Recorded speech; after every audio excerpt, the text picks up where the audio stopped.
Meron niya siya. Ay! Nakakasosya naman!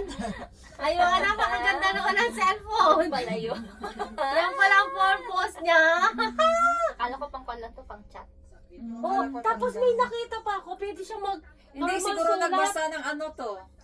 Manual. Yun Kasi na. natin pagpipirma ka. Oo, pwede siya. Ganun. Oo, ganito na. Kunyari, okay. Oo. Ayan. Yan pala yung purpose niya. O, pwede pa pala sa video, no? Mm. Ayan, yan ang pagiging selfie-selfie natin yan. Lalagay lang natin, eh. Hindi natatakbo. Hindi natatakbo. Hapon, Diyos ko, pinahirapan mo pa kami, no? Kahapon, tumatakbo pa si Lynn. Pindutin po. Tapos takbo-takbo, 6 Eh, saan yung mga picture kahapon? Oo nga pala, asan yun? Kay Rochin mobile ata yun. Oo. Ba't hindi nag-upload si Rochin? Ayan, ganyan pala yun. Wala man siyang in-upload. Pag tatapusin na,